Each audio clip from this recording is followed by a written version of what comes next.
this is the pruning of Clibero. So this is my white cloud.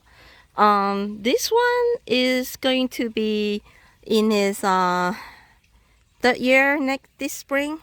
So I'm quite looking forward to it.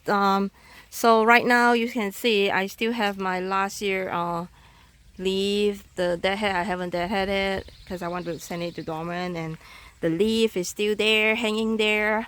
So what we're gonna do today is first we are going to defoliate the whole plant, like the whole thing, okay?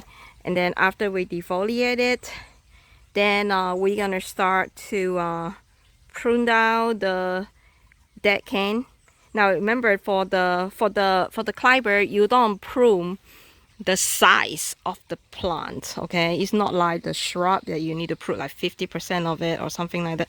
You don't need to do that. So what we basically do is just to prune it like all the dead cane, all the weak cane, all the cane that are too old to actually even produce any bloom anymore. We're gonna prune that off, but that's basically about it. So let me get started and I'll show you. Now at the top of my climber, and I have all the leaf has been pulled off. Okay, I missed one. I'm gonna cut it anyway. That's fine. So the next step is to really kind of deadhead the old bloom. You know, they are forming a head. But that's fine. I'm not gonna grow the seed in there. No time for that. But I want to show you how I deadhead my my climber. So if you look at it, so for me it's very important that my bloom, when they form, the cane is going to be it's so hard to focus. The cane is going to be thick enough. So you see, as this is a lateral cane, and when they are forming the bloom at the end of it, it's getting very thinner.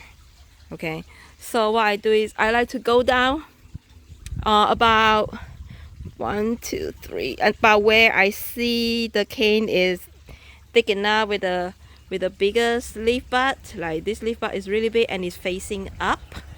That's where I will trim it.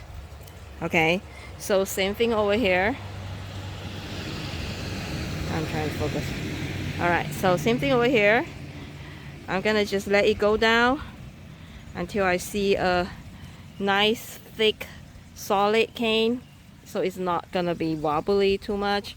Then I'm going to trim it. So that's how I deadhead it.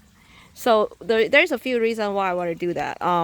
Sometimes, you know, when they are like over here this length, it's not long enough for you to train it on the art. So if they are very long, when the bloom is coming out, they're not going to be able to support, the cane is not going to be able to support the weight of the bloom, because usually is big bloom and they are in a cluster. So for that reason alone, if I cannot tie the cane, I will prune them back, just so that you see how it was a lot more hardier at the end of it than at the where they are like coming out from the main cane, than where they are at the end of it. So when they come out, they will not droop down, and then you will be able to see the bloom, like support the bloom better. So that is the main reason why I do it that way. Now when you are doing the cane, you still need to like try to train the cane as much as you can. For the cane that you cannot train, you can just prune it off. That is fine, no big deal. This is your road. You decide where they go. They don't control you, you control them. You tell them to go to the right and they will have to go to the right. You make all the decision, not them. So it's okay if you prune off a few cane. That is fine. They're gonna grow. They're gonna have more new growth coming out. So just not to worry about it, okay? And I will show you how it looks like. It right now look a mess, obviously. I will show you how it looks like after I finish my deadheading and prune back the thin cane. on the lateral, okay? Do not prune your main cane. Let me say it one more time. Do not prune your main cane on your climber, okay? All right, let me continue. I'll show you after it's done. So this is after I trained them, so you can see everything is along the art. Nothing really sticking out from the art. This is the side view.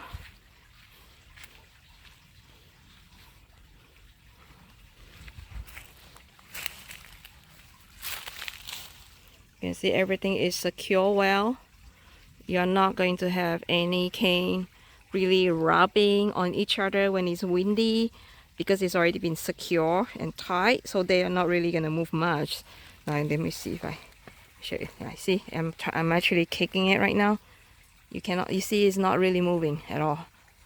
So this is how you protect your climber from getting damaged in the storm. Okay, and of course clean out whatever that is inside the pot, and then we're gonna put in more compost into the pot as well. All right, so that's it. Can't wait for the spring to come, and I can show you how it looks like in spring.